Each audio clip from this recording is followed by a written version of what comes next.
Boa noite, pessoal. Estamos aqui mais uma vez, reunidas para falar da palavra de Deus, para meditar sobre a palavra de Deus. Estamos no capítulo 5 do livro de Isaías, e nesse momento a gente vai chamar o Espírito Santo para estar aqui conosco. Senhor nosso Deus, amado Pai, pedimos nesse momento, meu Deus, que o Senhor venha se fazer presente através do teu Espírito e nos acompanhe, meu Pai, nessa meditação, colocando dentro de nós, meu Pai, cada dia mais o temor ao Senhor. Coloca dentro da gente o temor, para que a gente não venha cair, meu Pai, na tentação. A tentação vem para cada uma de nós, e isso não é um problema. Tranquilidade. O que é um problema é não estarmos alertas para esse momento, não estarmos preparadas para vivenciar essa situação. Por isso estamos aqui nos embasando com a tua palavra, para que possamos realmente estar prontas, plantadas, quando o dia da tentação vier. E que o Senhor, meu Pai, venha nos clarificar a mente. Traz, meu Pai, à luz da tua palavra, aquilo que a gente não consegue compreender, que o Senhor nos revele. E faça, meu Pai, com que estejamos de fato sendo sábias aos teus olhos. Nós não estamos buscando a sabedoria do mundo, nós não queremos estar aqui com os nossos achismos, não queremos, meu Pai, contar com os nossos estudos, as nossas capacidades. O que precisamos, Espírito Santo, é que o Senhor esteja conduzindo tudo que vai ser feito aqui. Que o Senhor venha tirar essas linhas do papel e colocar dentro do nosso coração. E que sejamos, meu Pai, corajosas para colocar em prática tudo aquilo que o Senhor nos ensinar. Entregamos esse momento em tuas santas mãos e desde já nós repreendemos todo o mal que porventura queira roubar de nós tudo que o Senhor nos preparou. Em nome do Pai, do Filho e do Espírito Santo. Amém. Graças a Deus. Então é isso aí, pessoal. Vamos lá dar continuidade nesse livro que é muitíssimo interessante. Esse capítulo não fica atrás. Ele já começa dizendo assim: agora eu cantarei para o meu amado uma canção relacionada ao meu amado e sua vinha. Já começa como se fosse uma poesia, como se fosse, não. Na verdade, isso aqui é um poema. E quem está citando ou recitando esse poema é o próprio Deus. E ele vai estar falando sobre a sua relação, sobre a sua falta de intimidade com Israel. Vamos voltar aqui para o texto e a gente vai ver assim: meu bem-amado tem uma vinha em uma colina muito frutífera. Na sua versão pode estar um pouquinho diferente, mas a gente vai ver sempre o apontamento de que Deus preparou um lugar maravilhoso para que o seu povo pudesse habitar. Dá uma olhada aí, pessoal, em Êxodo, no capítulo 15. Vamos passar aí rapidinho essa referência.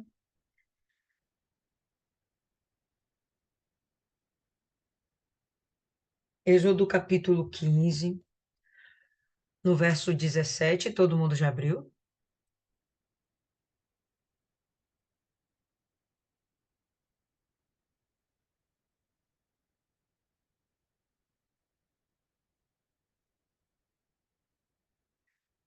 Quinze e 17, a gente vai ter aqui o seguinte: tu os introduzirás e os plantarás no monte da tua herança. Tem algumas versões que nem fala monte, fala montanha, mas se referindo a toda essa região de Judá, toda essa planície da Judéia, o planície, me perdoa, pessoal, toda essa montanha da Judéia, é um lugar realmente alto, não é o lugar mais alto do mundo, mas é um lugar que Deus escolheu para plantar o seu povo. Olha só como fala, aqui em Êxodo já fala de uma forma muito bonita dessa região. Tu os introduzirás e os plantarás no monte da tua herança. no lugar que tu, ó Senhor, preparaste para a tua habitação, no santuário, ó Senhor, que as tuas mãos estabeleceram. Eu acho muito bonito quando o texto, Moisés, ele vem trazendo a referência à Judéia, a Judá, a Jerusalém, ao Monte Sião, com essa coisa de tu, ó Senhor, estabeleceu essa região com as tuas mãos. Uma coisa bem íntima, mostrando o carinho que Deus tem com esse lugar. Só para a gente ver isso um pouco mais, Deuteronômio, capítulo 3.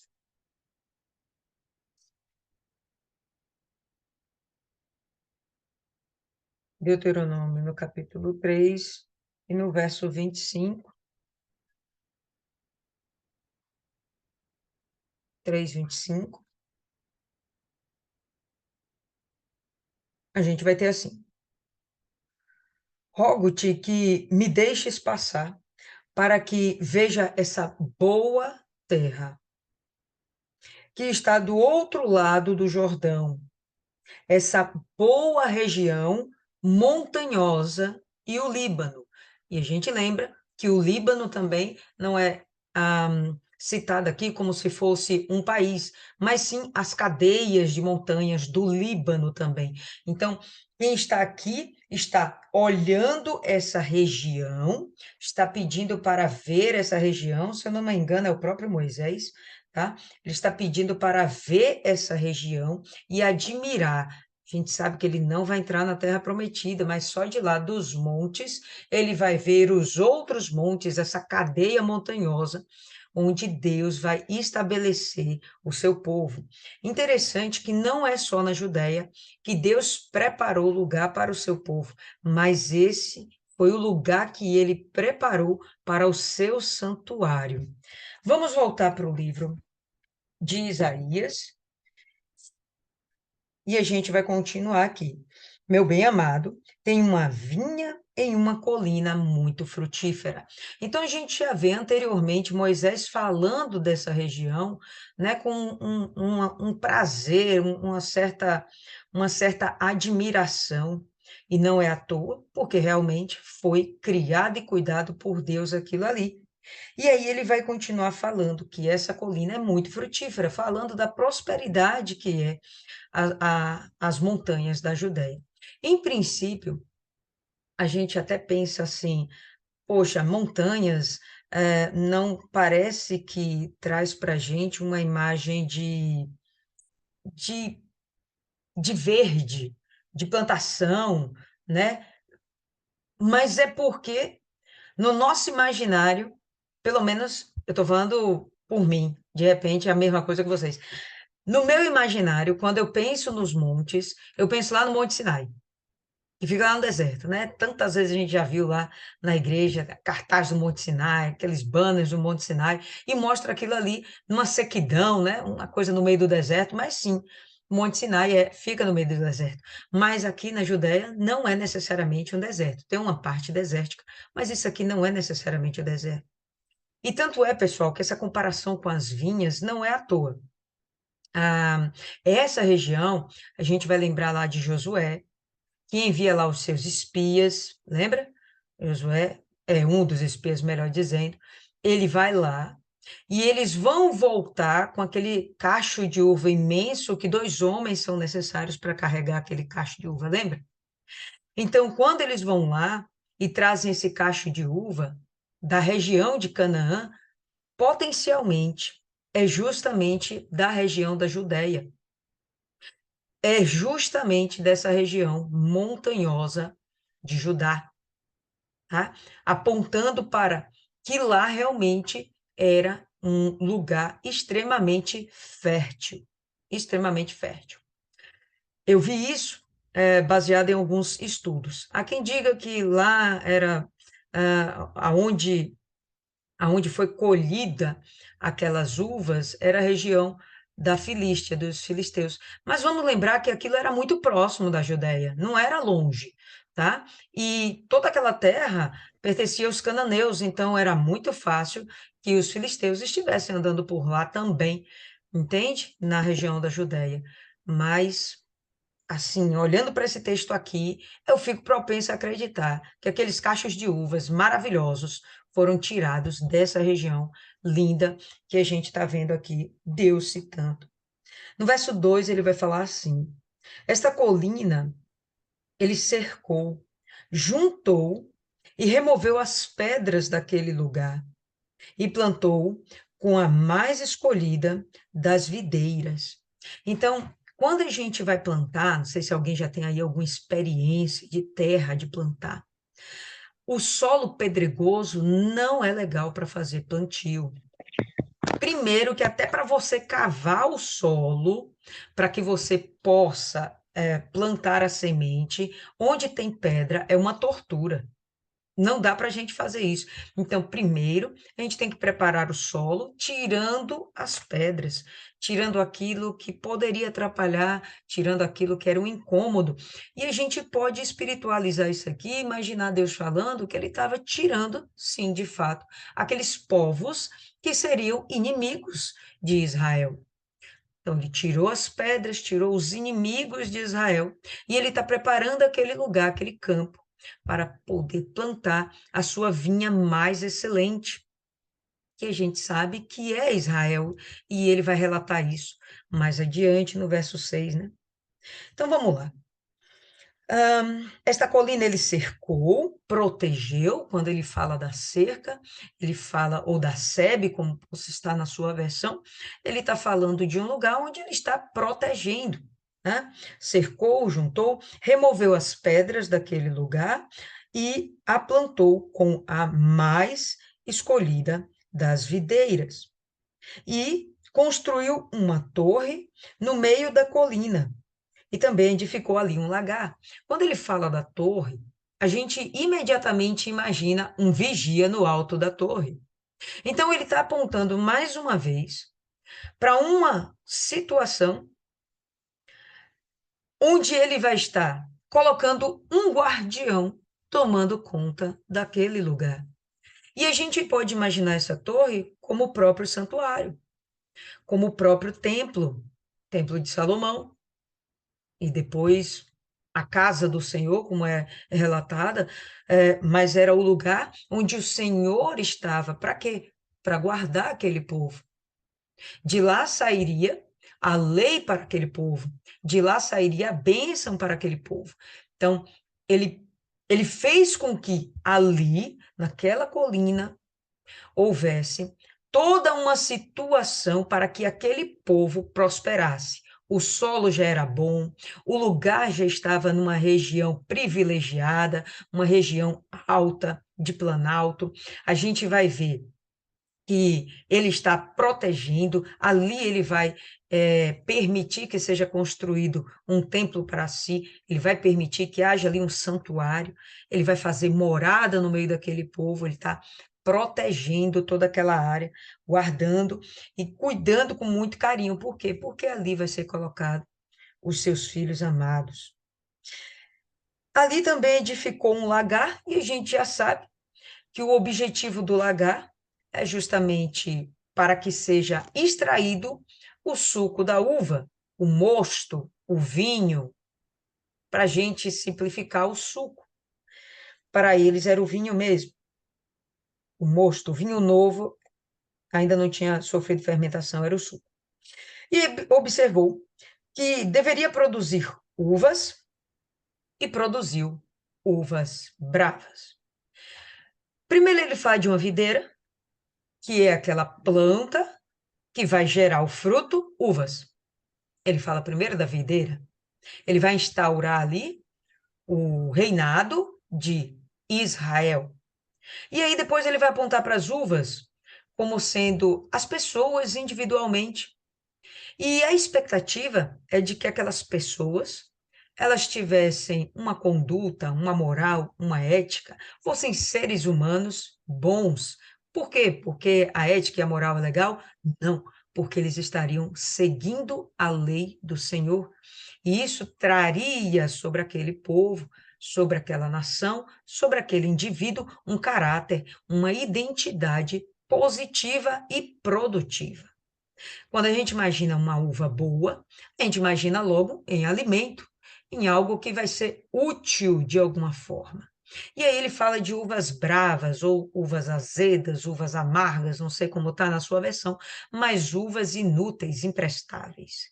E vai apontar para um caráter de pessoas más, pessoas que vão se tornar violentas, pessoas que vão se tornar amargas, pessoas que vão se tornar injustas, vingativas.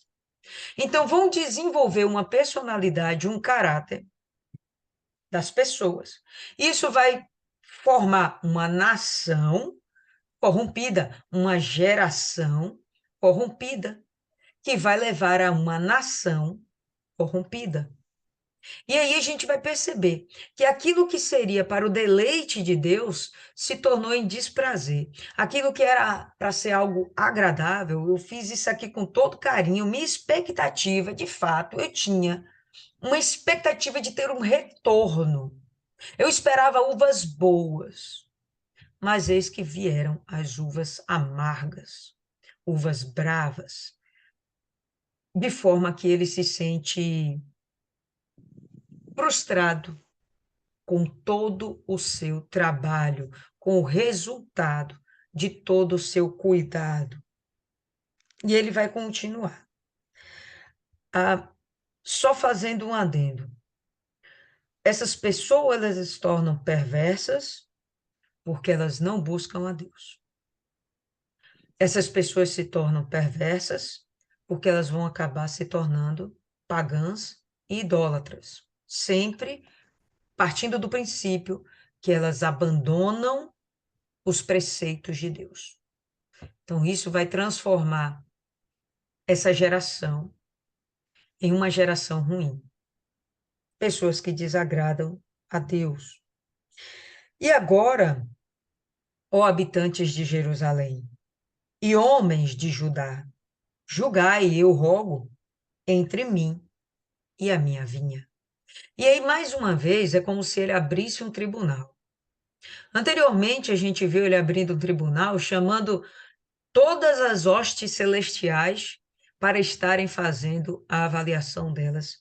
E nesse momento, ele vai estar chamando Judá, ele vai estar chamando os homens de Judá para serem testemunhas do que está acontecendo. Para que eles julguem, ajudem a julgar esse povo. Essas pessoas são as próprias que estão praticando todo esse mal contra Deus. E Deus chama eles, habitantes de Jerusalém. Rogo, julgai entre mim e a minha vinha. O que poderia ser feito a mais pela minha vinha, que eu não tenha feito por ela? Por que razão, quando eu olhei e ela deveria produzir uvas, ela produziu uvas bravas? Aí a gente volta a todas aquelas histórias lá de Primeira e Segunda Reis, Primeira e Segunda Crônicas. E a gente vai ver que a tomada de posse dessa região depois de Davi, se torna uma verdadeira confusão, uma confusão. Mas a gente vai ver que a todo momento Deus está colocando a mão e cuidando desse povo.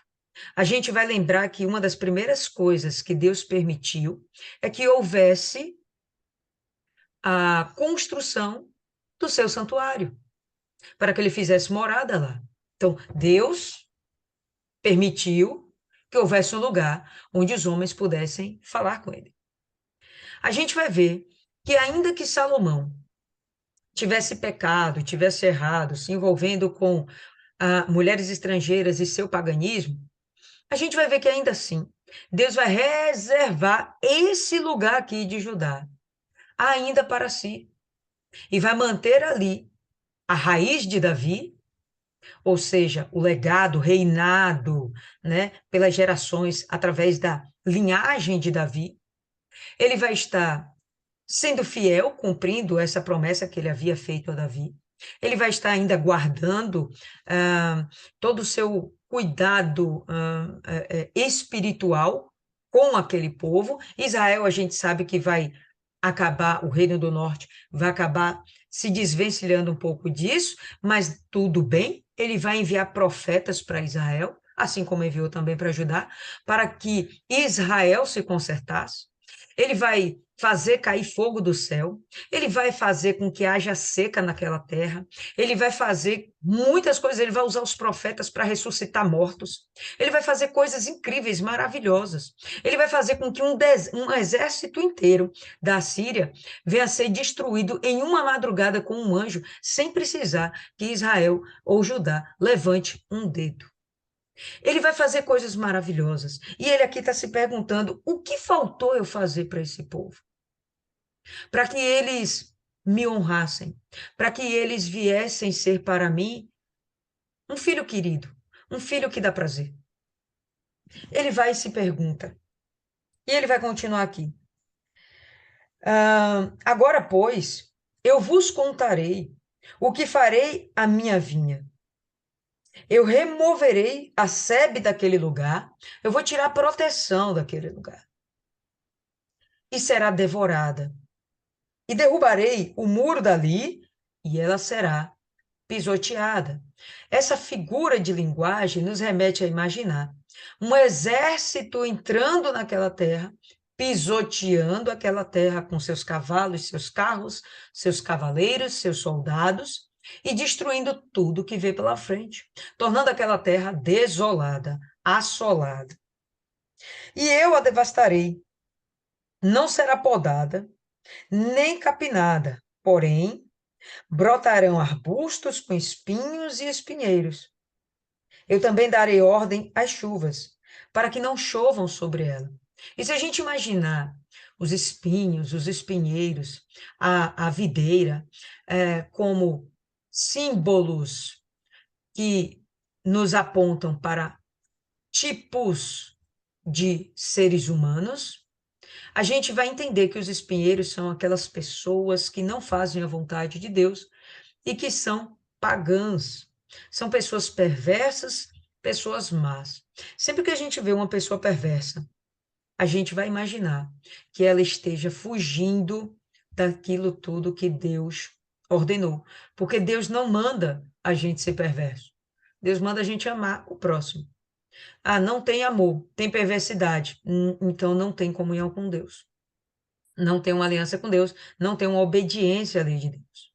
Então, quem vai habitar aquele lugar vão ser pessoas que não valem muita coisa. Quem vai ficar lá não são pessoas que vão honrar a Deus. E fora isso, podemos olhar de uma forma também não espiritualizada, de uma forma literal. Aquela região vai deixar de ser fértil, vai ter uma seca naquele lugar, a chuva vai ser suspensa, ela vai deixar de ser fértil e vai se tornar, de fato, um lugar de sequidão, de destruição, de desolação, de vergonha. E aí a gente continua. Verso 7.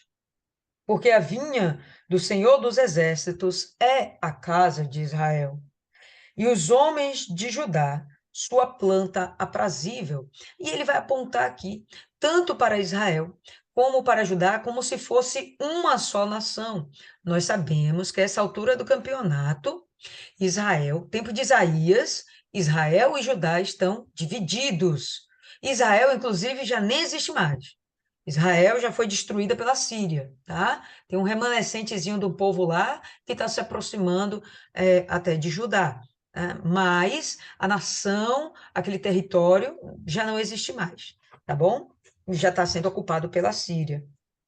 E aí a gente vê que ele fala da casa de Israel e dos homens de Judá, apontando para esses dois reinos, o reino do norte e o reino do sul, e dizendo que isso para ele era prazível, isso para ele era gostoso, sabe? Era satisfatório, era bacana, era aquilo que realmente enchia os olhos de Deus, enchia o coração de Deus, colocava nos lábios de Deus o sorriso. E ele procurou por juízo, Deus procurou por juízo mas observou opressão. Ele procurou por justiça, mas observou um clamor. Quando ele está falando aqui do juízo e da justiça, vão ter esse mesmo significado. Pô, ele queria que aquela sociedade fosse um exemplo de quê? De respeito, uma sociedade organizada, de respeito de um para com o outro, tudo funcionando de uma forma sem que ninguém fosse explorado ou maltratado, sem que ninguém fosse rico ou pobre, mas que existisse ali todos satisfeitos. Poderia alguns serem mais satisfeitos do que outros, ok? Poderia, mas que não houvesse miséria, que não houvesse pobreza, que não houvesse injustiça. E ele diz que o que tem, na verdade, é o clamor, são gritos de socorro, são gritos, né, de pedido de ajuda. Não é a justiça, é a perversidade que está imperando. E ele vai falar, ele vai destrinchar essa forma de injustiça que está acontecendo dentro da sua vinha. Ai dos que unem casa a casa, que reúnem campo a campo, até não haver espaço, de tal forma que eles possam ser colocados vizinhos no meio da terra. O que significa isso? Significa aquelas pessoas que começaram a crescer, a enriquecer de tal forma que elas foram adquirindo mais e mais posses, terras, casas. A propriedade privada dela ficou imensa.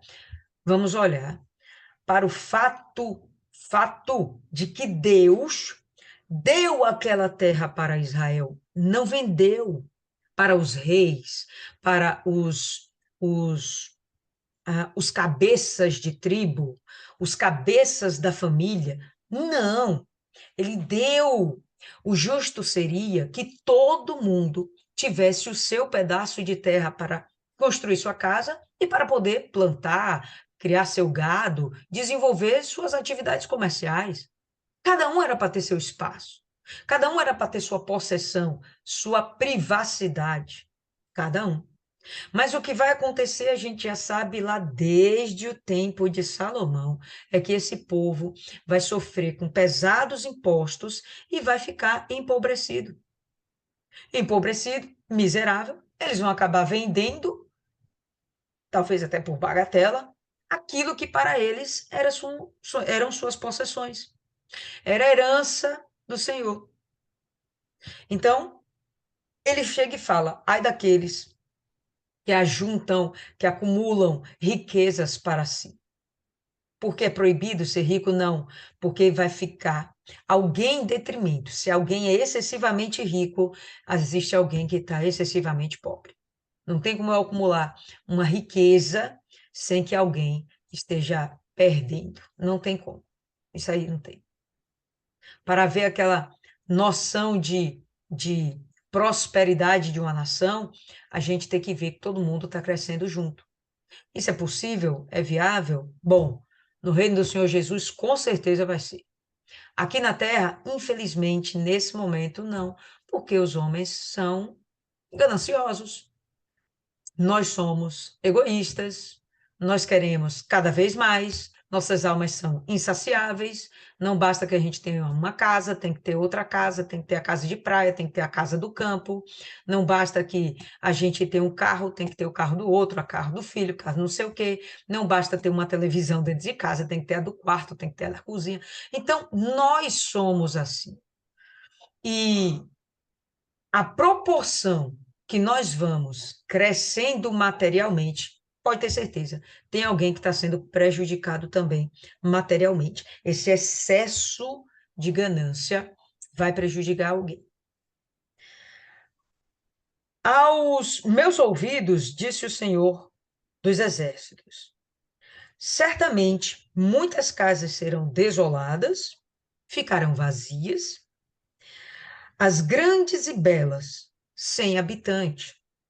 Sim, 10 acres de vinha produzirão um bato, e a semente de um homer produzirá um efa. O que ele quer dizer com isso?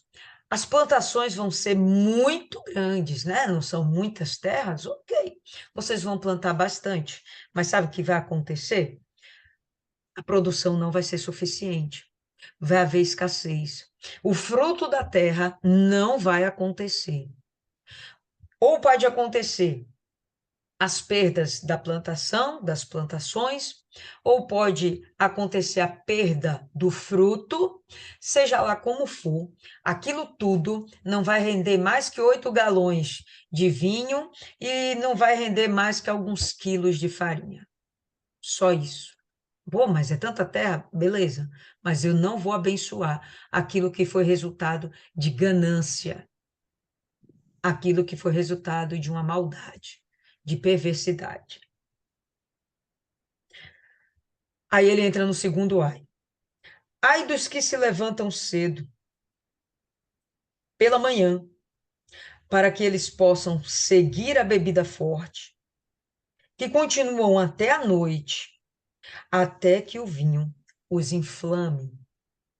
Quando a gente vê bebida forte, obviamente, que a gente vai pensar em bebida alcoólica. Qual era a bebida alcoólica daquela região? Não nos interessa, mas só a título de curiosidade vou trazer para vocês que era muito comum eles usarem o vinho da tâmara. Não era necessariamente da uva, era mesmo o vinho da tâmara. É considerado bebida forte. Tinha um teor alcoólico diferente e trazia a embriaguez dessas pessoas. Ele está apontando para aquelas pessoas que estão completamente descompromissadas com a vida. Bom, você, você vai conseguir, você não, né? Eles lá, vão conseguir manter esses hábitos de bebedeira, de bebedice, sem que você tenha recursos para pagar isso? Então, ele está falando que essas pessoas gananciosas acumularam tanta riqueza, e isso não é suficiente para torná-las preenchidas. Elas precisam de algo mais. Vai vir a bebedeira. Só essas pessoas bebiam? Eu acredito que não, pessoal. Eu acredito também que as pessoas pobres se entregavam também à bebedeira. Por quê? Porque da mesma forma também estavam vazias, desoladas, desesperançadas. E a forma de beber é algo que traz um alívio naquele momento, porque a pessoa esquece de seus problemas. Que a palavra fala, nesse final do verso 11, até que o vinho os inflame, deixe eles excitados, deixe eles, quando eu falo de excitação, não é bem assexual, tá?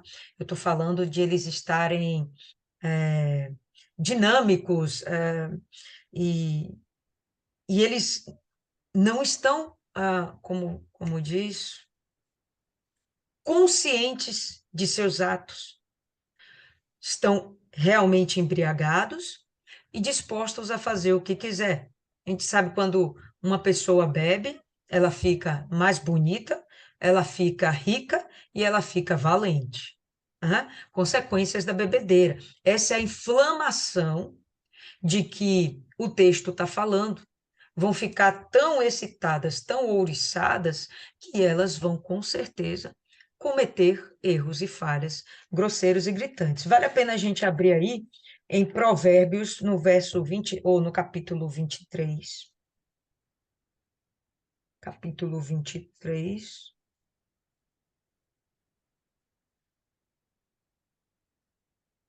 Provérbios 23, a partir do verso 19.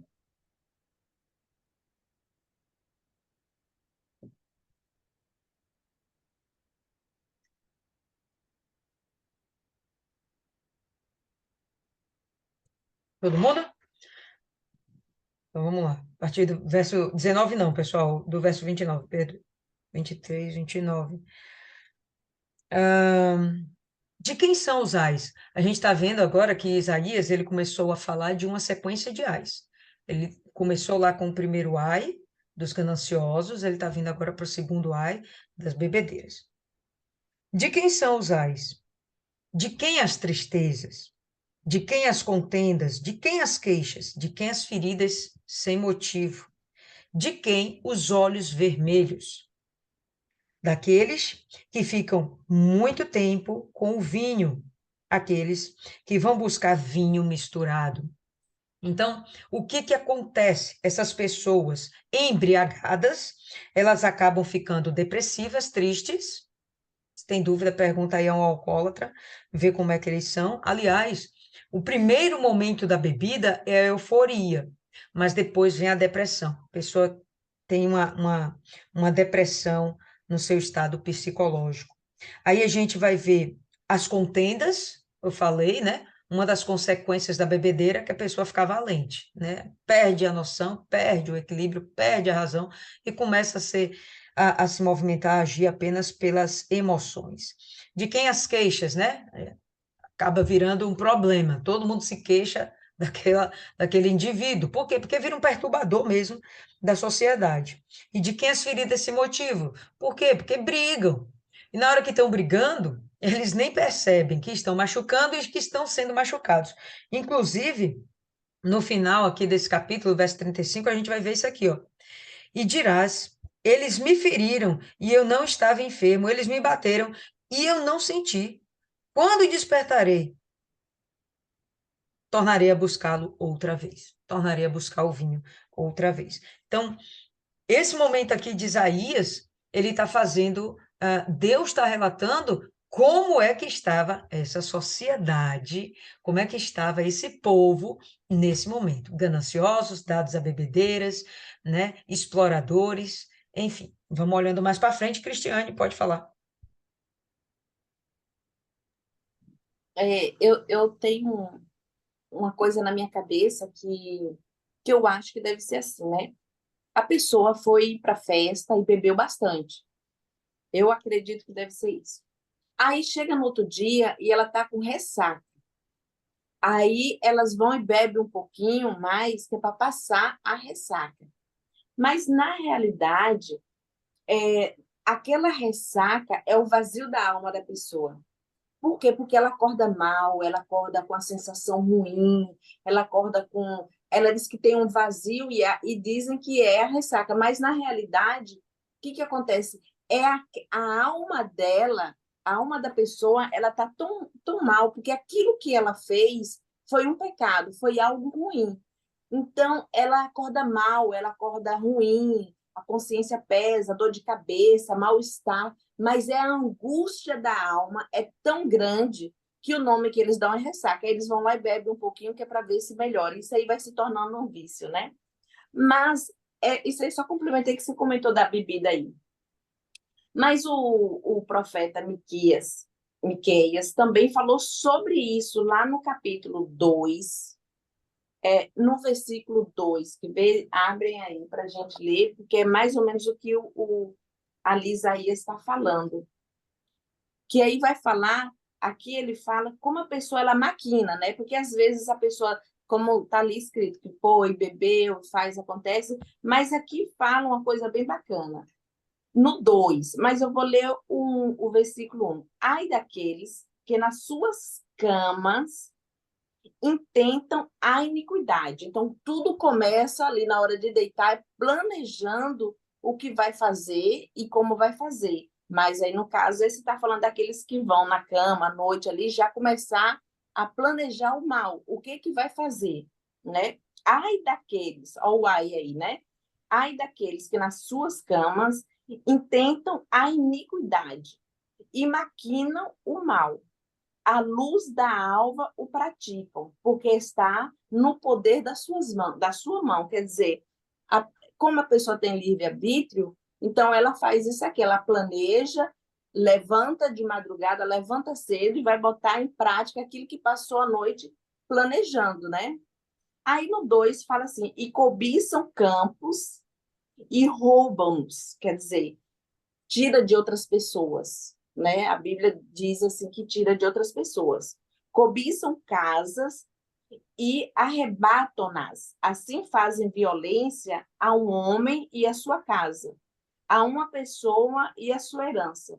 Portanto, assim diz o Senhor: Eis que projeto mal contra esta família, do qual não tirareis os vossos pescoços, e não andareis tão altivos, porque o tempo será mau. Aí é onde vai se cumprir.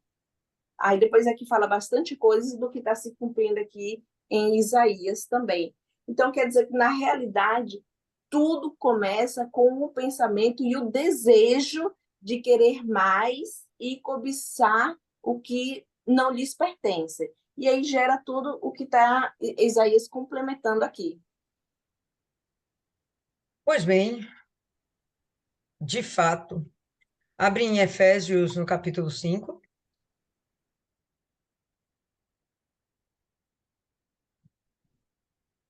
Efésios, capítulo 5. As consequências do álcool são terríveis. Eu tive um cliente que ele acabou entrando nessa de alcoolismo junto com a depressão. O final dele, enfim, foi suicídio.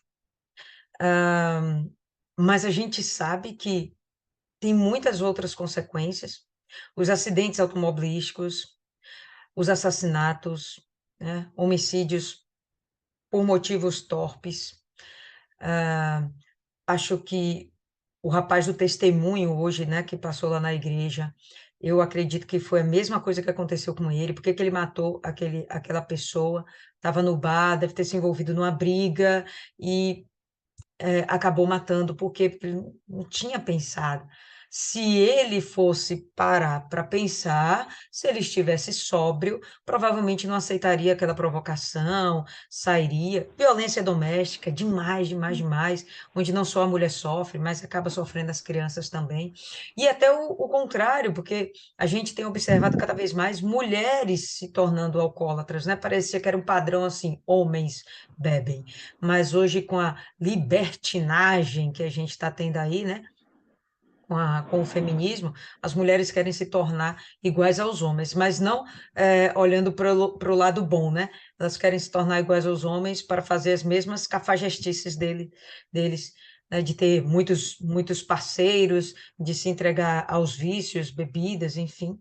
E a gente já vê mulheres hoje chegando em casa embriagadas, os filhos sofrendo porque elas não são boas mães, e às vezes acabam agredindo seus maridos, facada e tudo mais. É bem. Sabe, as consequências do álcool, desde sempre, são absurdas. Começa lá com Noé, aquela bagunça, né? Que a gente sabe que por causa da bebedeira de Noé, aconteceu algo ali naquele quarto, mas se ele não tivesse bêbado, com certeza não teria acontecido, e uma geração toda foi amaldiçoada por conta da bebedeira no final das contas, entendeu? Bom, Efésios, no capítulo 5, só para a gente dar uma esperança aí, né? A gente fala assim, ó, Efésios 5, verso 18. E não vos embriagueis com vinho, no qual há excesso, a sua versão pode estar aí de solução, mas enchei-vos do Espírito, Espírito com letra maiúscula, Espírito Santo. O que Deus esperava era justamente isso aqui, e ele vai fazer queixa, tá? Volta para Isaías, ele vai fazer queixa, né? O que ele gostaria é que as pessoas estivessem voltadas para ele. E ainda nos dias de hoje, com o Novo Testamento, ele dá essa orientação: rapaz, abandona o vinho, abandona a bebida forte, abandona o alcoolismo. Vocês não têm necessidade disso. Se encham do Espírito, o Espírito que vai dar condição de vocês tomarem as melhores decisões, serem mais felizes, errarem menos. Então aí a gente volta e a gente vai ver aqui o seguinte, e verso 12. E a harpa e a viola, o tamborim e a flauta e vinho estão no meio de seus banquetes. Porém, eles não consideram a obra do Senhor, ó Deus cobrando aqui, nem ponderam a respeito do operar de suas mãos. Deus está cobrando. Vocês não pensam a respeito de tudo que eu já fiz por vocês. Vocês não estão pensando a respeito da proteção que eu dediquei a vocês, do preparo desse lugar, dessa terra, onde eu tirei todas as pedras, os inimigos, eu deixei vocês tomarem posse disso aqui, vocês não pagaram por isso. Vocês estão recebendo tudo isso de mão beijada, e o que que vocês fazem? Vocês se entregam às suas vaidades e concupiscências. Né? Deus está chamando aqui a atenção. Né? Lá em Efésios ele fala: enchei-vos do Espírito, e aqui considere minhas obras. Olha por tudo que eu fiz para vocês, pelo amor de Deus, se volta para mim. Né? Como se ele tivesse aqui meio que provando para Judá e os homens de Judá, aqueles, né, de Jerusalém, habitantes de Jerusalém, aqueles que a gente chamou para esse tribunal, né, ele provando: olha para cá, eles não estão nem aí para mim, me desprezam. Portanto, meu povo é levado para o cativeiro, porque eles não têm conhecimento. E acaba sendo que aquelas pessoas que de fato não têm o conhecimento da vontade de Deus, da lei de Deus, dos desígnios de Deus, das promessas de Deus, acabam se tornando cativas, escravas nesse mundo de Satanás. E se a gente for olhar, não só espiritualmente, estamos falando do aprisionamento da alma também, ok? Mas não só isso. Quanto menos conhecimento das coisas de Deus, menos essas pessoas têm esperança de que Deus vai fazer alguma coisa por elas. E assim elas se tornam escravas de outros homens, porque confiam que os homens possam fazer alguma coisa por elas. E quando eu falo de escravas, não estou falando só no sentido de trabalho, remuneração, salário. Eu estou falando de as pessoas se entregarem, mulheres que se entregam aos seus maridos desmedidamente, eles as maltratam, são infiéis dentro do casamento e elas continuam presas a esses homens como se fossem suas tábuas de salvação, porque elas não estão nem aí para Deus e elas nem acreditam que Deus possa mudar a vida delas. Quando eu falo isso, não falo de divórcio, eu estou falando que se a mulher tem o conhecimento da palavra de Deus, isso vai desenvolver a fé dela. Por causa disso, ela vai transformar seu marido e ela vai ter uma vida feliz. Vai deixar de ser cativa daquela situação e ela vai ser respeitada por aquele marido e ela vai ser honrada, ter uma vida feliz. Né? Várias outras situações nós podemos pontuar, mas o interessante é a gente perceber que quanto mais afastado de Deus, menos esperança você tem, obviamente, de que Deus possa agir na sua vida. E se você não tem esperança que Deus possa agir na sua vida e você é impotente, incompetente no sentido de você não ter competência realmente para desenvolver alguma ação, alguma posição dentro da sociedade, você não tem condição de crescer, de se virar sozinho, de ter uma estrutura, uma família, enfim, são inúmeras coisas. Na minha cabeça fica passando um monte de exemplo que não dá para citar. Mas se você não confia que é Deus quem vai estar cuidando disso, então você vai confiar que outros homens vão estar cuidando disso, e aí você vai se lascar. Por quê? Porque os homens são maus desde a sua meninice, de modo que você vai acabar sendo explorada de uma forma ou de outra, tá? E vai ter sua vida cativa. Você vai ser escrava daquela situação, daquela pessoa, daquele emprego, daquele casamento, daquela relação. Portanto, meu povo é levado para o cativeiro porque eles não têm conhecimento. Seus homens honrados estão famintos e a multidão seca-se de sede. E aqui a gente vai fazer as duas coisas, tanto olhar para o texto, como de fato eles vão estar famintos, eles vão estar necessitados de alimento, mas não só isso, estarão necessitados de Deus, carentes. Vamos lá, os sacerdotes aqui dessa época não estão cumprindo sua missão, que eram eles quem ensinavam a lei de Deus, sacerdotes. Os profetas vinham para tapar os buracos que os sacerdotes não estavam tapando. Os profetas vinham para cumprir a missão que os sacerdotes não estavam cumprindo. Os profetas vêm, como Isaías, profeta, ele vem para alertar os próprios sacerdotes. Olha, o povo está perecendo porque lhes falta conhecimento. E o homem malvado, ou melhor, volta, verso 14. Portanto, o inferno tem se alargado e aberto a sua boca desmedidamente.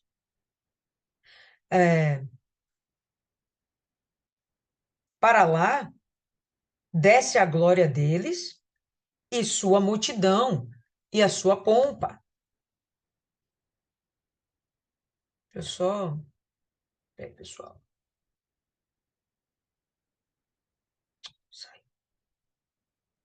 Só para dar uma ilustrada. O verso 14, ele é intenso. Vocês observaram? Ele é intenso. O inferno tem se alargado.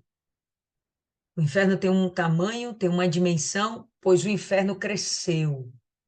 O inferno se alargou.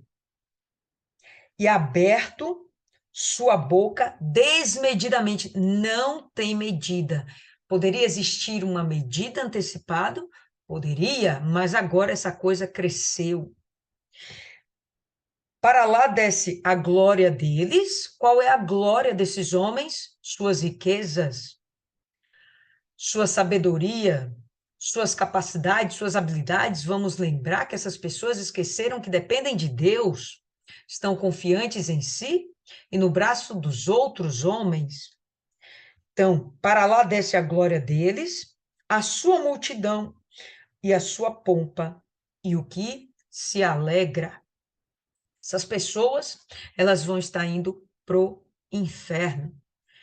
A gente não vê no Novo, ou melhor, no Antigo Testamento, o desenvolvimento dessa ideia de inferno. A gente não vê isso dentro do Antigo Testamento. Se alguém já viu aí, fala para mim. A gente não vê o desenvolvimento desse conceito.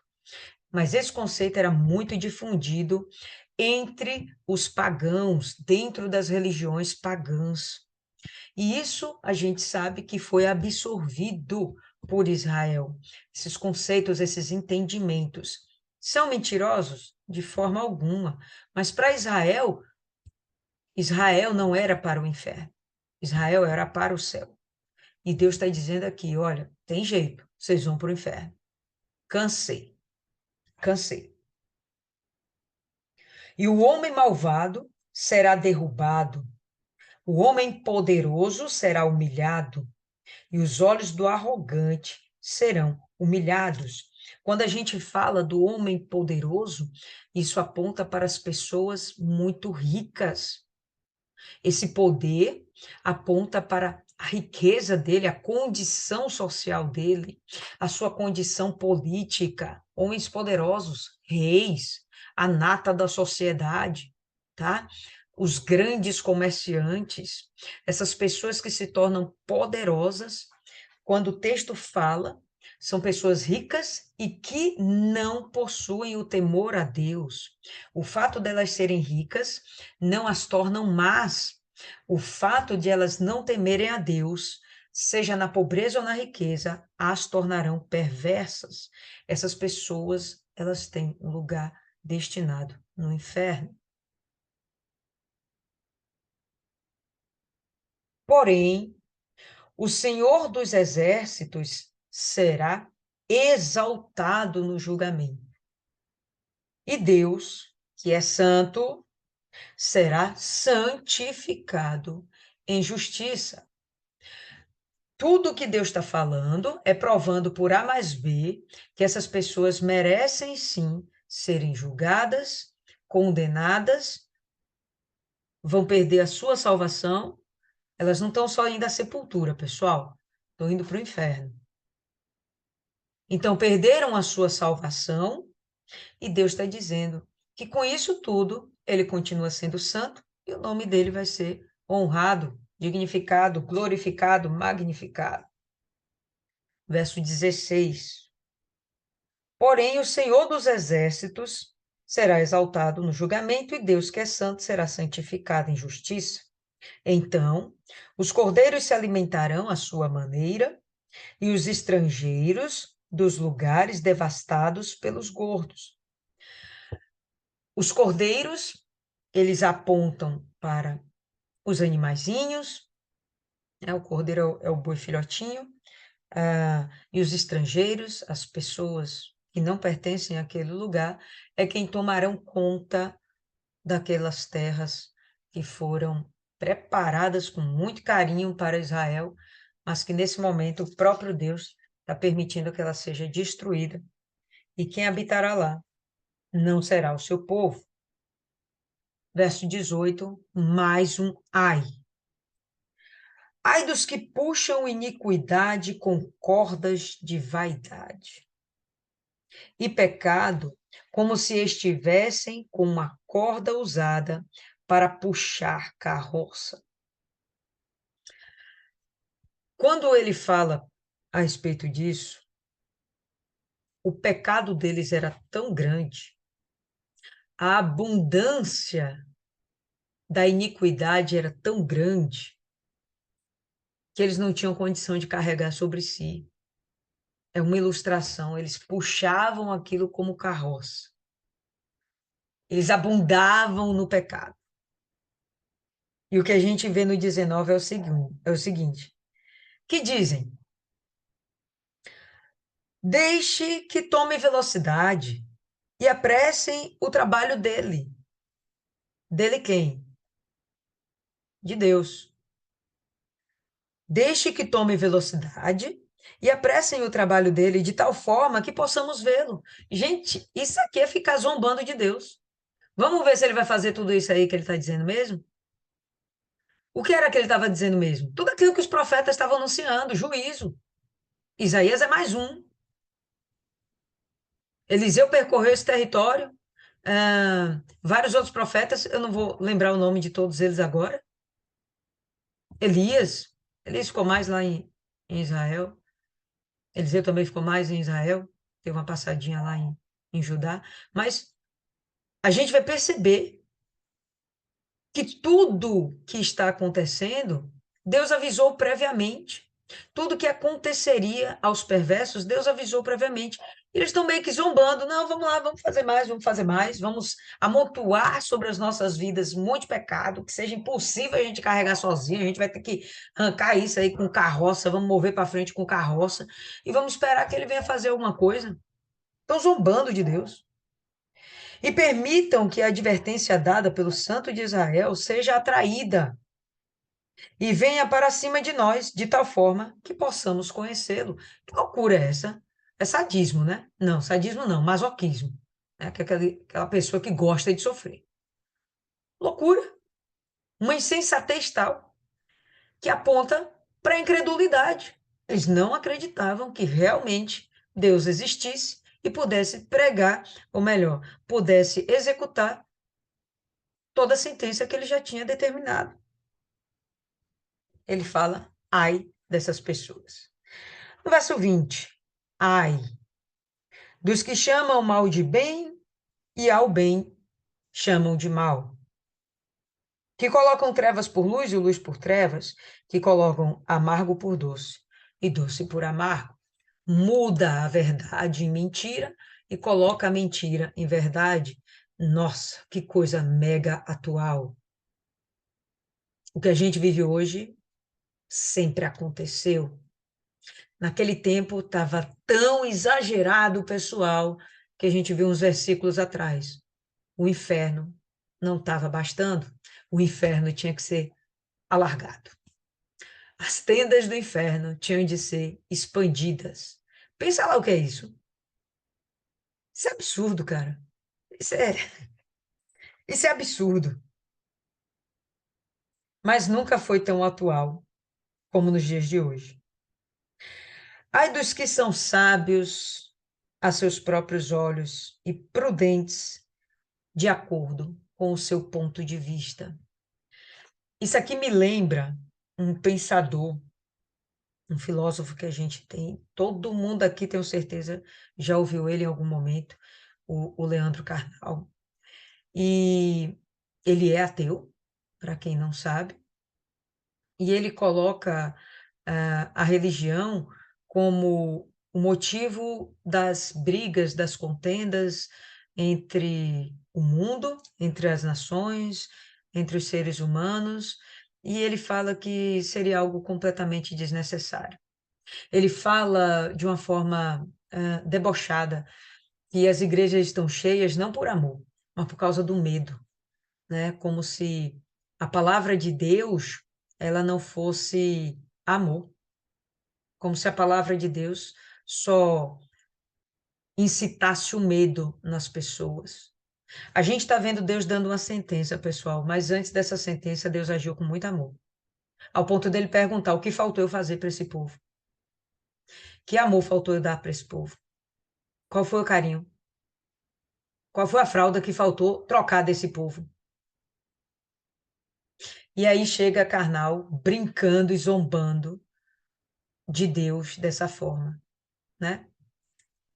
Diga-se de passagem, é um que, inclusive, está acumulando pecados sobre si, assumiu recentemente ser homossexual, e as pessoas que veem nele como alguém realmente sábio, porque ele tem a sabedoria dele como algo próprio, como completamente independente de Deus, e a sabedoria dele é o que tornou ele famoso, rico, bem posicionado, referenciado, cheio de seguidores, né? E aí tudo que ele faz é tido como exemplo. Então, há pouco tempo atrás, ele assumiu que é casado com um menino que tem pelo menos uns 30 anos a menos do que ele, e, enfim, né? Esse tipo, que babado, esse tipo de coisa que hoje está acontecendo. E ele pega e fala da palavra de Deus como se fosse uma mentira, né? Eu estou usando ele para Cristo, né? Estou usando ele, mas como exemplo, porque é um exemplo muito difundido e as pessoas veem ele como um bom exemplo. Ele transforma a, a, a santidade da relação sexual em coisa que não se deve considerar, né? Assumindo o homossexualismo como se fosse uma coisa correta, enfim, semeando isso como se fosse uma coisa a ser seguida. Gente, tem muitos homossexuais que eles, de fato e de verdade, não conseguem deixar o homossexualismo, mas eles entendem que não é uma coisa certa. Eles entendem que Deus condena. Eles tentam abandonar aquilo e eles não conseguem. O fato da pessoa ser homossexual não significa que ela não tenha o temor a Deus. Eu estou falando do carnal porque, além dele não ter temor a Deus, ele planta um monte de atrocidade, transformando a verdade em mentira, mentira em verdade, e ele é visto como um exemplo, tá? Zacarias, você tentou escrever Zacarias, não foi, irmã? Isso, Zacarias era um desses. Também, né? Bom, vamos voltar para o texto. Ai dos que são sábios aos seus próprios olhos e prudentes de acordo com seu ponto de vista. Ai dos que são poderosos para beber vinho e homens de força para misturar bebida forte. Cara é o cara, né? Não vamos fazer besteira, vamos continuar fazendo besteira, mas com muito mais intensidade. Fala que é violento para tomar o vinho, né? Eles são definidos, decididos, determinados a fazer aquilo que é mal e vão fazer com toda a força. O que Deus falou há pouco, que eles deveriam buscar a Deus. Isso sim que eles deveriam fazer com intensidade. Mais uma vez ele repete sobre a embriaguez, sobre a bebedice, apontando para a intensidade dessa situação naquela geração. Quando eu era criança, eu via meu pai, nunca vi meu pai embriagado, mas eu via meu pai bebendo. Ele bebia pouco, mas bebia. E aquilo para mim, como eu tinha meu pai como um ídolo, ali para mim era um exemplo. Então, painho, isso mesmo. Desde de pequena, eu bebia cerveja porque eu via meu pai bebendo. Então, e aí eu ainda ficava trocando ideia com meu pai. Pô, essa daqui é um pouco mais azeda, essa daqui é um pouco mais assim, um pouco mais não sei o quê. E dali, ah, com 15 anos, foi o primeiro momento em que eu fiquei embriagada. Eu nunca vi meu pai embriagado. Com 15 anos, foi a primeira vez que eu fiquei embriagada. Ninguém na minha família soube. Consegui disfarçar.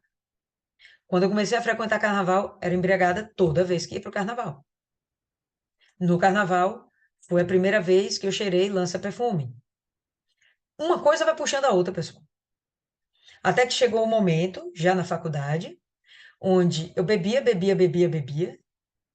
e já começava a me relacionar com pessoas, não sabia nem de onde vinha.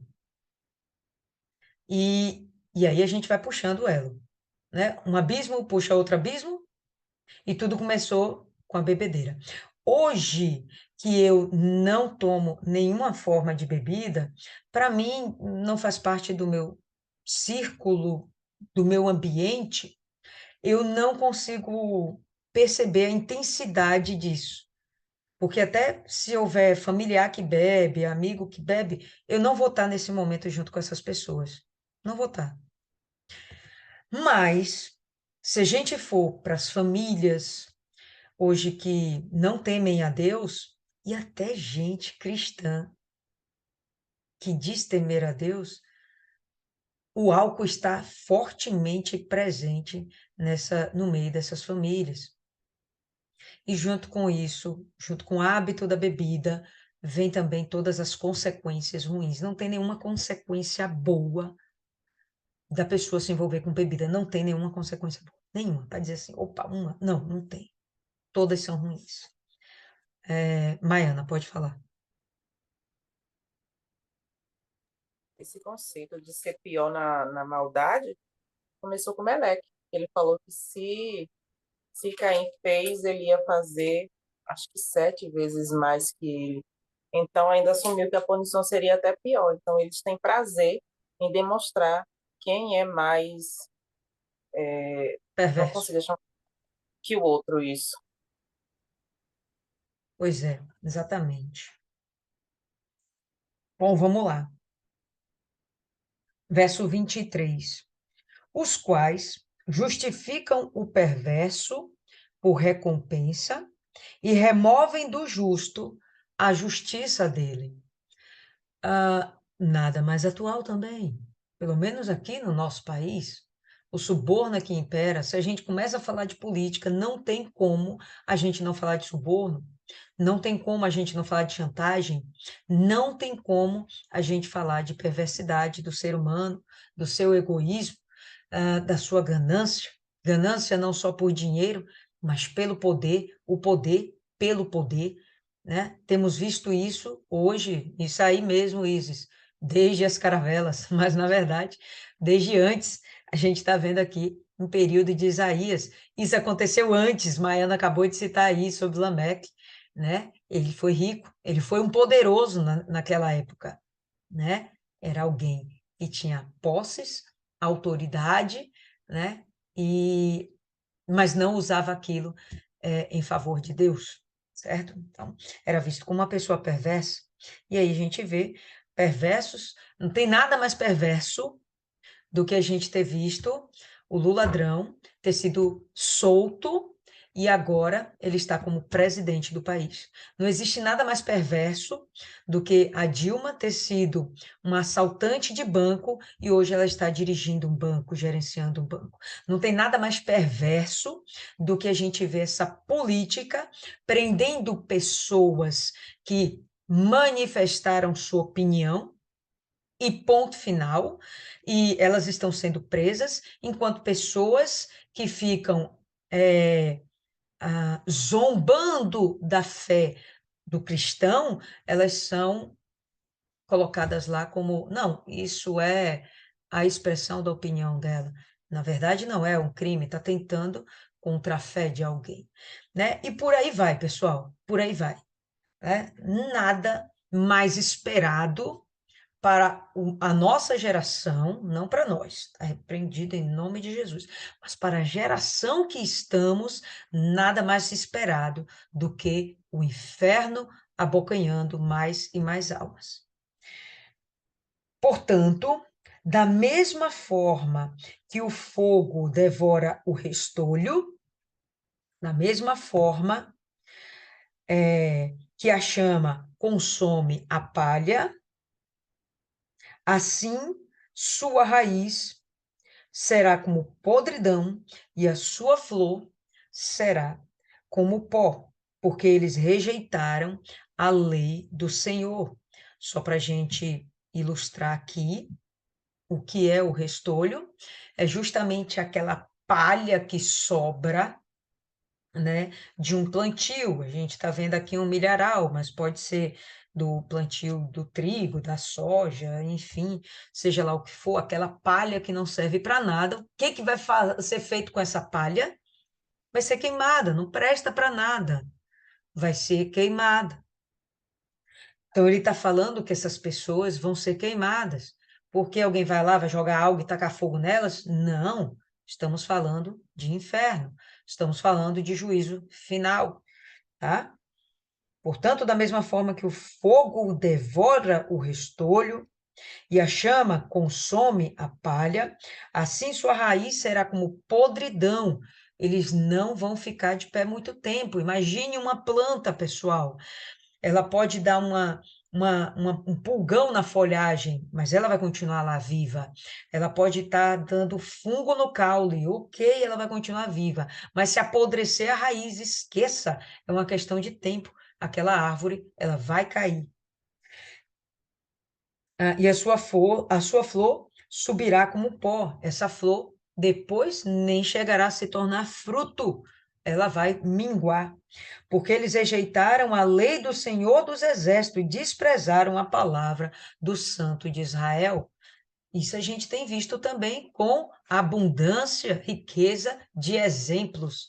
As pessoas estão se afastando de Deus e atraindo para si, colocando sobre si cada vez mais e mais pecados, né? Então, quando eu estava lá, não bastava beber, aí já tinha que usar o lança-perfume, né? Não bastava isso, eu tinha que me envolver com os rapazes, que às vezes nem conhecia, né? Claro que meus envolvimentos não foram nada além do que mão ali, mão aqui, que isso fique claro, tá bom? Mas, enfim, é porque a época era outra. Hoje, se eu fosse da juventude de hoje, talvez seriam relacionamentos mesmo, né? Vai ali e pronto, um motel dentro do carro, enfim. Mas a gente percebe que isso está ficando cada vez mais comum, mais normal, estimulado, como a gente viu aí, o governo federal estava, ou foi o estadual, agora me passo, eles estavam criando uma cartilha para ensinar as crianças a se masturbarem. Qual a necessidade? Não faz nenhum sentido isso, pessoal. Não faz nenhum sentido. Para que o estímulo precoce da sexualidade da criança? Não faz nenhum sentido se não for para perverter essa criança, né? Por essa razão, a ira do Senhor acendeu contra o seu povo, e ele tem estendido sua mão contra eles, e os tem afligido. E as colinas tremerão, os seus cadáveres foram despedaçados no meio das ruas. Apesar disso tudo, a ira dele não está desviada, porém sua mão está estendida, imóvel.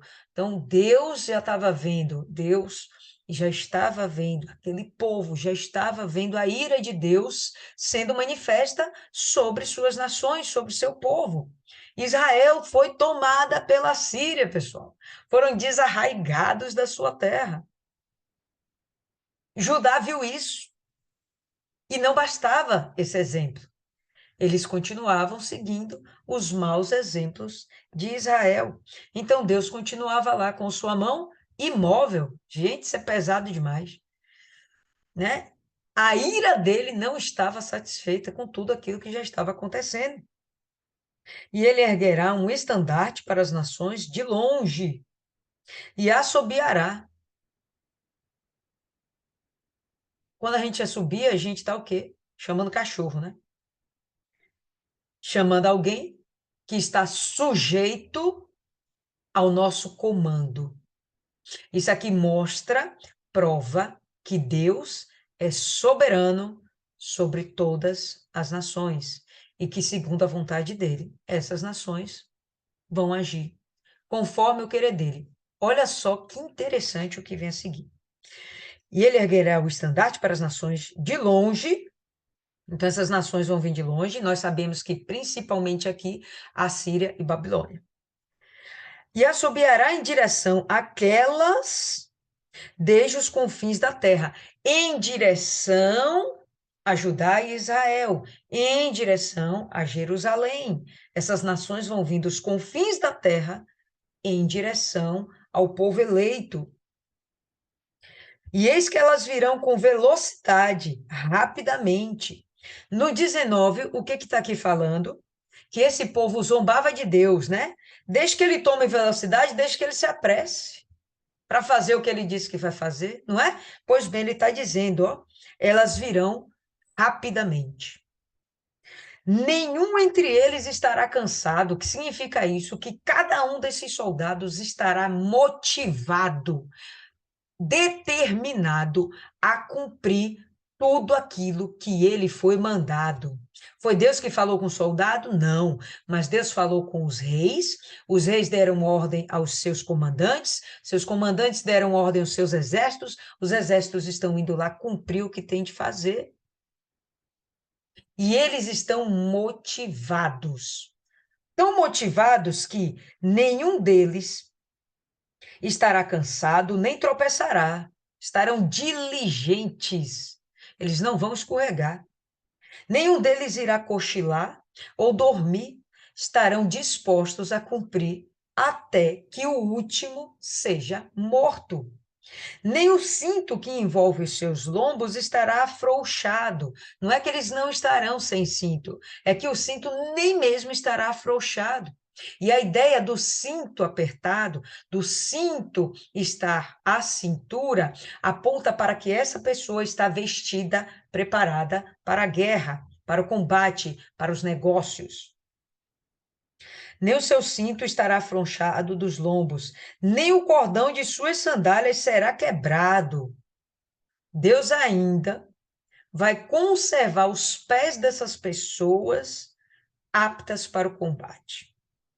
Suas flechas serão afiadas, todos os seus arcos curvados. Os cascos de seus cavalos serão considerados como pederneira e suas rodas como um furacão. Vai vir devastando tudo, destruindo tudo. Seus rugidos serão como um leão. Eles rugirão como leões novos, com vigor. Sim, eles rugirão e agarrarão a presa. Diga-se de passagem, pessoas novas têm vigor, mas não têm muito entendimento. Elas só vão fazer aquilo que são mandadas, obedecerão, ponto final. Não pensarão sobre o que estão fazendo, vão fazer. Rugirão, agarrarão a presa e arrebatarão a mesma em segurança. E ninguém a livrará, mesmo que essa pessoa esteja escondida, protegida por um exército que seja. Não vai ter segurança que seja capaz de protegê-las da ameaça que está vindo. E naquele dia, eles rugirão contra eles como o rugido do mar. E se alguém olhar em direção à terra, verá trevas e tristeza. Que terra é essa?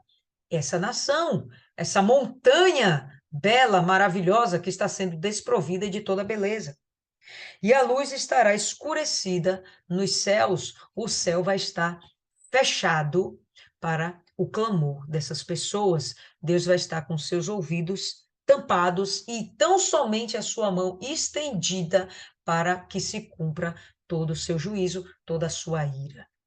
Isso é extremamente, como a gente fala, extremamente forte, intenso, para que a gente venha criar dentro de nós o temor, para a gente não fugir dentro do cerco de Deus, dentro dos limites que Deus colocou para a gente, dentro das suas regras, a gente tem que permanecer no centro de toda a vontade de Deus, não é na borda, é no centro, para a gente não correr risco de resvalar nossos pés e a gente cair no abismo. Esse povo está tendo as oportunidades infinitas, não souberam aproveitar. Está vindo um juízo muito pesado sobre cada um deles. O que mais me, me deixa reflexiva é que a sentença não é mais descer à sepultura, é de fato eles descerem ao inferno. Diga aí, pessoal, alguém tem algo mais a acrescentar? Algum comentário a fazer? Pode falar, Maiana.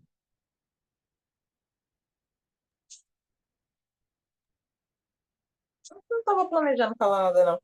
Mas Deus ele está dando o aviso. Ele avisou para todo mundo. Dá ouvidos e obedece quem quer. Porque nesse meio aí ele está dando a sentença, mas ele também está dando a oportunidade de correção, da pessoa se redimir. Mas o problema é o que está dentro da pessoa, é a índole da pessoa.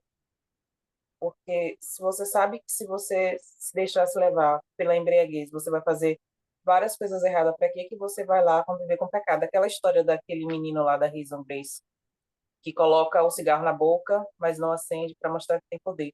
Não dá para brincar com o pecado, não dá para brincar com aquilo que eu sei que pode ser mais forte que eu, porque no momento de descuido, ele vai me derrubar e talvez eu não me levante mais. Mas Deus, ele é piedoso. Ele está falando uma, duas, três, várias vezes, só que as pessoas não atentam para isso.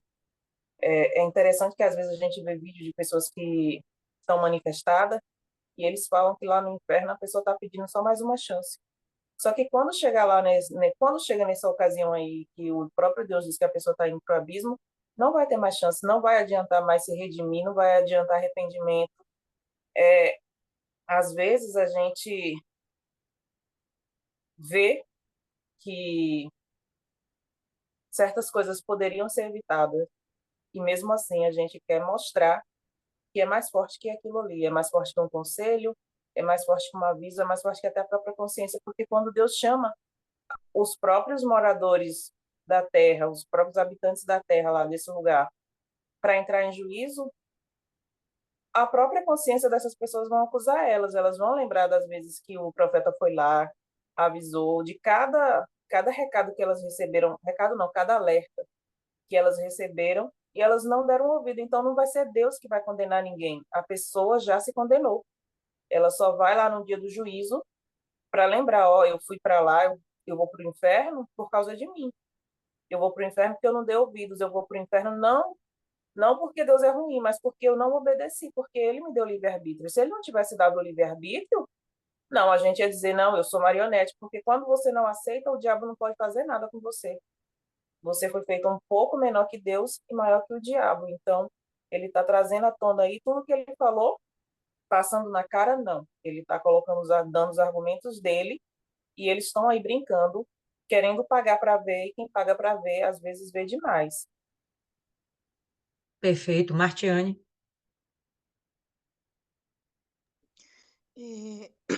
O que ficou para mim e me marcou foi quando Deus fala que o que é que ele poderia ter feito a mais, né? Fala assim, o que poderia ter sido feito a mais pela minha vinha que eu não tenha feito por ela? Por que razão, quando eu olhei e ela deveria produzir uvas, ela produziu uvas bravas? E tipo assim, eu vejo isso aí, a gente já viu, né, aquele pai que se esforça para dar o melhor para o filho, e de repente o filho ele toma um caminho totalmente contrário daquilo que o pai esperava, né? E aí Às vezes quem está de fora pergunta, nossa, mas seu filho, né? Seu filho deu para ruim, seu filho, não presta, não sei o que, tá assim. Aí o que é que o pai vai falar, né? Eu fiz o que que mais eu poderia fazer, né? Eu dei tudo do bom, dei o melhor, dei estudo, dei isso, dei aquilo. E isso o nosso pai terreno, né? Imagine Deus, né? Que tem até um versículo que fala, né? Se vós que sois maus sabeis dar boas dádivas aos vossos filhos, quanto mais vosso Pai Celestial, né? Então, Deus ele sempre dá o melhor para cada um de nós. E seria muito injusto da nossa parte dizer que não tivemos oportunidade ou que ninguém teve oportunidade, não, né? Todos nós teremos, todos nós temos, né? E, tipo assim, outra coisa que eu lembrei que eu pude ver aqui é sobre o julgamento de Deus, né? E esses fatos que vem acontecendo, eu acabei lembrando daquele versículo que fala que o pai, ele repreende aquele que ama. E a gente vê que Deus, ele usou essas situações muito ruins com o povo. Durante muitos anos a gente vê, né, essa história sempre se repete. Vem alguém, vem um profeta, dá uma palavra de arrependimento para o povo se arrepender, de repente o povo é levado cativo, enfim, depois vem alguém e o povo é levado a se voltar para Deus de novo, depois o tempo passa, o povo se perde, enfim, sempre repetindo a mesma história ao longo dos anos, né? Mas o que é que fica, né? É que o pai, o pai repreende a quem ele ama, o filho que ele ama, né? Até as situações ruins, elas vêm para tentar disciplinar, mas se a pessoa ela não quer dar ouvidos, se ela não quer parar de lutar contra aguilhões, então ela vai continuar se ferindo e vai chegar um momento que a misericórdia de Deus ela vai chegar no prazo de validade e aí, infelizmente, acabou, né? A sentença vai ser dada, né? Se não houver arrependimento, acabou, já era, né? E igual eu estava falando com uma jovem hoje, uma jovem que tinha se afastado, e aí estava tentando voltar. E aí eu perguntei, né, se ela não ia na igreja, e ela falou que não ia sair de casa para nada.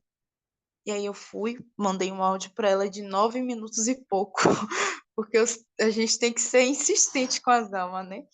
Aí eu fui e falei para ela, falei assim, olha só, você já sabe a verdade, você já sabe o caminho, eu já te falei antes que não ia ser fácil. Eu já te falei que ia ter dias que você não ia sentir vontade de nada, que você não ia querer fazer nada, mas você ia ter que lutar, você ia ter que ir contra. Eu avisei para você, mas se você quer desistir agora, eu não posso fazer nada.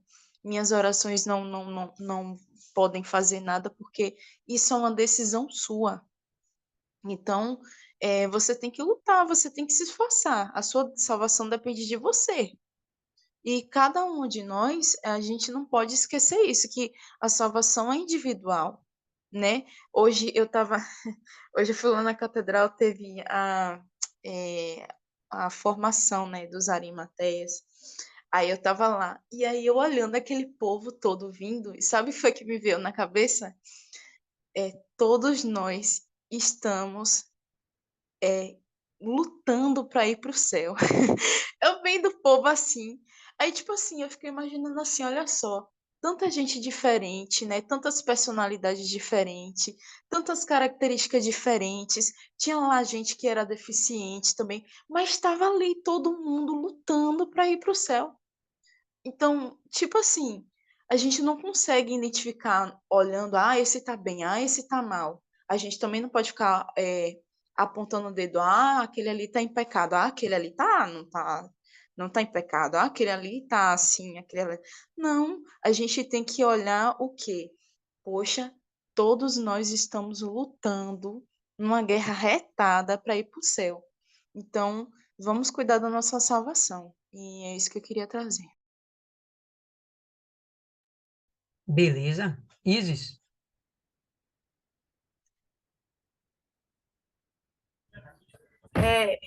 O texto realmente é muito denso, fala de muita coisa, mas eu fiquei muito presa ao começo. A Bíblia que eu sempre leio, que eu faço essa primeira leitura, é uma Bíblia com uma linguagem simplificada. Aí lia no começo, ficou falando do morro, tem morro aqui. Aí eu fui para outra versão, aí tinha lá outeiro. E aí eu fui pesquisar, porque eu sou muito curiosa. O que é outeiro? E aí uma coisa vai puxando, uma pesquisa vai puxando a outra, né? E aí eu percebi e eu entendi de que não era apenas o melhor local para plantar a vinha. O Senhor não escolheu apenas o melhor local, ele escolheu o local perfeito. Esse outeiro, esse pequeno morro, é porque as uvas elas precisam de uma umidade moderada. Abaixa, desliga. Precisa de umidade moderada. Nem muito úmido, nem muito seco. Não muito úmido para não apodrecer os paus que sustentam lá as vinhas. E essa perfeição, esse local perfeito para ele plantar a vinha dele, me remeteu a Gênesis. Quando Deus cria essa terra maravilhosa que a gente vive, mas ainda assim ele fez um jardim para Adão. Não é só o local bom, ele deu o local perfeito para ele poder crescer, se desenvolver, trabalhar, né? O trabalho que Deus deu a ele, que foi dar o nome aos animais, é um trabalho maravilhoso, né? Um trabalho totalmente intelectual, sem nenhuma força ali. E quando ele peca nesse local maravilhoso, perfeito, que não tinha que fazer nada, Deus dá a palavra de condenação, lá em Gênesis 3:9, quando ele diz que ele vai viver do sol do seu rosto. Me remeteu tudo isso. Então, Deus está para com a gente, querendo nos dar o melhor, mas as pessoas, me colocam nesse lugar também, escolhem sair do local de Deus, do que Deus nos coloca.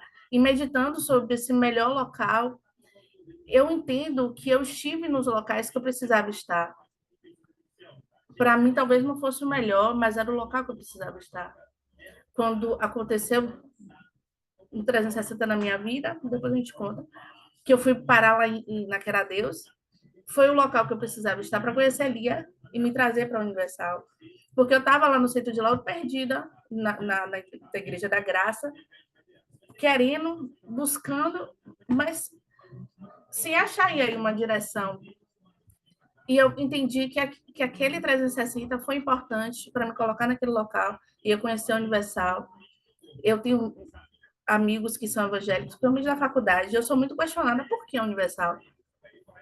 Porque é o local perfeito que Deus me colocou. E hoje eu entendo isso. Poderia estar em qualquer outra denominação, já passei por muitas.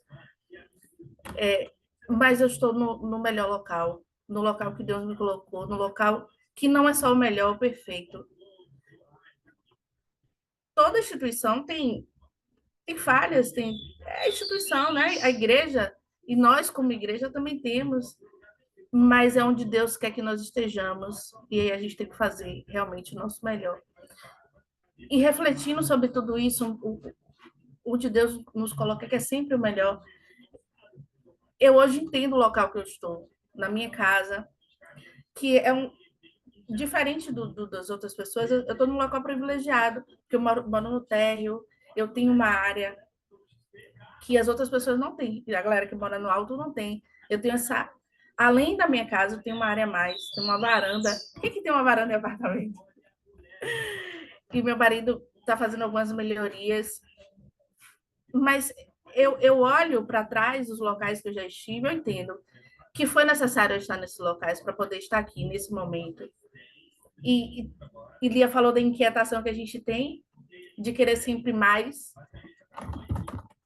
eu estava refletindo que eu não tinha esse olhar sobre onde eu estou, que é o melhor local. A gente pensa sempre no melhor e vai pensando na frente sempre, sem viver o momento, sem curtir o momento.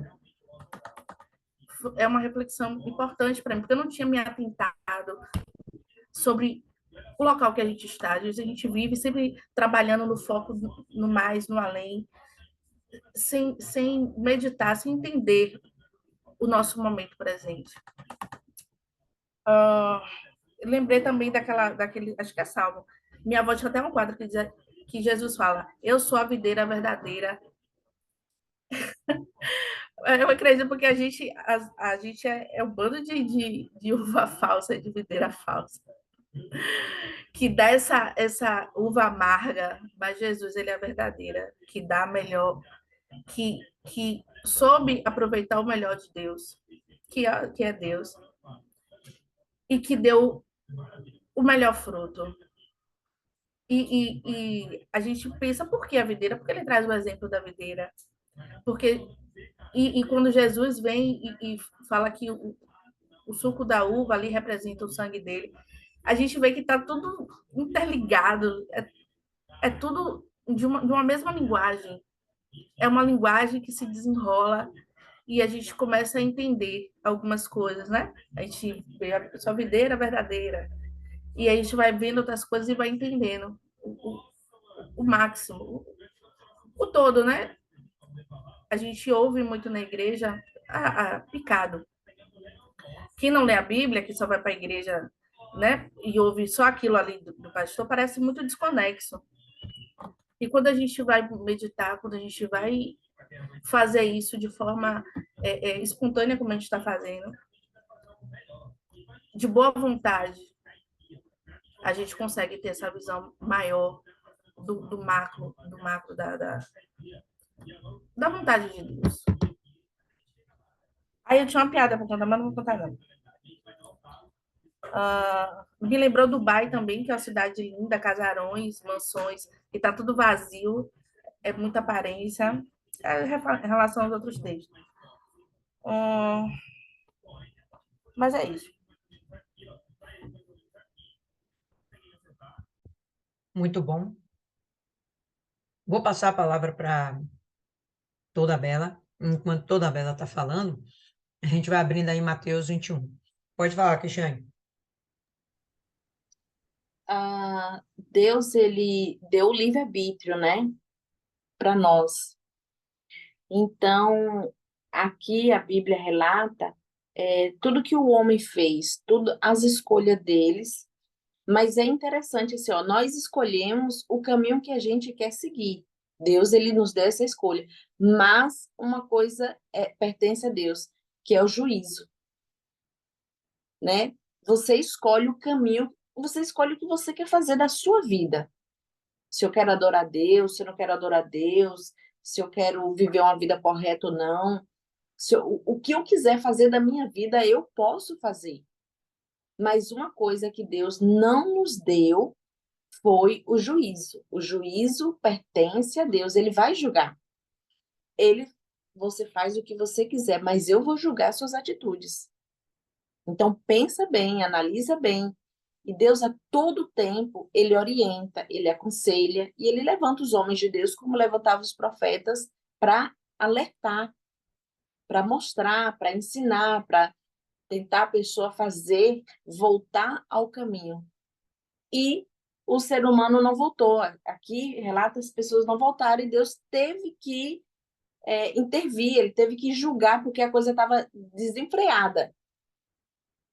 Mas, ao mesmo tempo que ele julga aquelas pessoas que foram perversas, que adoraram outros ídolos, mesmo ele julgando quem não escolheu o servir, ele se entristece a ponto de apagar os céus, de escurecer as estrelas, tipo, entrou em luto, ou decretou luto de 3 dias, como hoje nos estados se faz quando morre um artista, né? Aqui no Isaías, no versículo 30, ele fala: e bramarão contra eles naquele dia, como o bramido do mar, Então olharão para a terra, e eis que só verão trevas e ânsia, e a luz se escurecerá nos céus. Em Ezequiel, no 32, ele fala um pouquinho mais profundo. Em Ezequiel 32, no versículo 7. Ele fala assim, ó, e apagando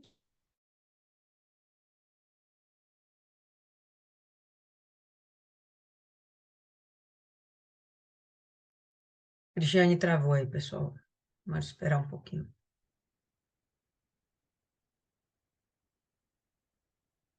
Mas enquanto ela não destrava, vamos lá para Mateus, no capítulo 21.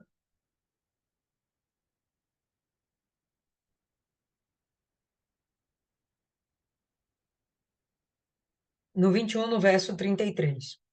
A gente vai ver o Senhor Jesus usando esse mesmo exemplo que Isaías começa usando no texto, tá? A gente vai perceber o seguinte, que Isaías, ele começa dizendo que isso é uma canção, é um poema, né? É uma canção de amor. Ele está falando que é uma canção de amor. Agora, um amor assim, desiludido, né? Não tem as músicas brega hoje em dia que fala, né? A sofrência, né? Sofrência, que começa a desenrolar lá, te amo, morri, morri, morri, tô querendo me suicidar. Uma vez o pessoal falou, eu nunca tinha me tocado naquela música do Calcinha Preta, quando tava fazendo sucesso. Que aí o negócio não deu certo, o relacionamento não deu certo, e o cara tava dizendo que ia se jogar no mar. Eu vou me matar, me jogar no mar. Nunca tinha pensado, depois eu pensei, rapaz, a música é suicida, cara. E a gente ouve isso e curte pra caramba, ó. Então, Deus estava fazendo uma música sofrência, tá? E aí, Jesus, ele tá pegando essa sofrência e ele vai usar agora esse mesmo tipo de linguagem. Mateus 21, 33. Ouvi outra parábola, só que aqui não foi uma parábola. Aqui, de fato, aconteceu. Havia um certo chefe de família que plantou uma vinha, cercou-a, cavou nela um lugar, edificou uma torre e deixou com os lavradores e foi para uma terra distante. A mesma figura de linguagem que significa que essa vinha pertence ainda a Deus. A gente teve essa primeira vinha de Isaías, onde essas pessoas vão sofrer o juízo na mão do próprio Deus, e essa daqui já é uma vinha reconstituída, depois que sai do cativeiro. E aí o que acontece? Elas são dirigidas por esses lavradores, que aqui no caso, o texto está querendo falar, não, o texto não, Jesus quer falar dos sacerdotes, né? Que esses sacerdotes se tornaram maus, se tornaram perversos, e acabou que o povo está descaminhado, Israel está descaminhado aqui nesse momento, né? Os judeus, que já não mais se chamam nem mais de Israel, de judeus, tá bom? Então, dentro disso, pessoal, outra coisa que me chama a atenção, alguém quer falar mais alguma coisa? Senão eu já vou encerrar aqui. A gente vai perceber que aqueles que foram chamados por Deus para exercer o juízo dele, eles não deram descanso a seus corpos, às suas almas, aos seus espíritos, enquanto não cumpriram a vontade de Deus. Nós também somos chamados de Deus, nós somos convocados de Deus. Não foi um assovio que nos chamou. Ele nos deu uma ordem: ide ao mundo pregar o evangelho a toda criatura. Não podemos dar descanso aos nossos corpos, às nossas almas, aos nossos espíritos, quando se refere a cuidado da obra de Deus. Não achemos jamais que o que estamos fazendo, o que fizemos até aqui, é suficiente e tenha dentro de si uma autocobrança. É complicado alguém te cobrar a esse respeito. O melhor é que você desenvolva em si essa autocobrança, assim como aqueles soldados exerciam sobre si essa autocobrança. Eles não se davam ao sono, eles não se davam ao cansaço. Por quê? Porque eles estavam descansados? Não, porque eles estavam focados, motivados, determinados. E nós, como cristãs, venhamos ter esse mesmo entendimento. Cada dia mais a gente tem esse despertamento dentro da gente, que nós devemos estar focadas, determinadas e motivadas para fazer toda a vontade de Deus. Tá bom? Então, vamos encerrar aqui. Hoje vamos fazer aí a nossa oração final. Fabiane, você pode fazer aí a oração final?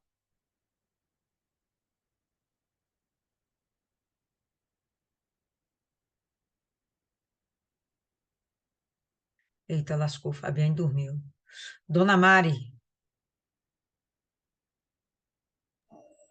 Oi, tô aqui. faz a oração aí, por favor. Senhor, nosso Deus e amado Pai,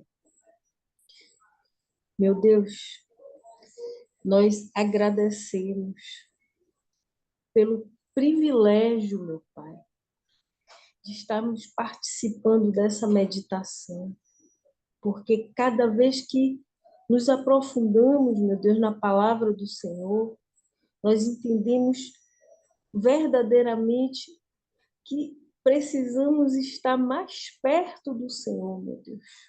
Meu Pai, eu agradeço particularmente por participar dessa meditação, meu Deus, que tem me aproximado, tem feito eu meditar durante o dia sobre o pecado, sobre estar fazendo a tua obra.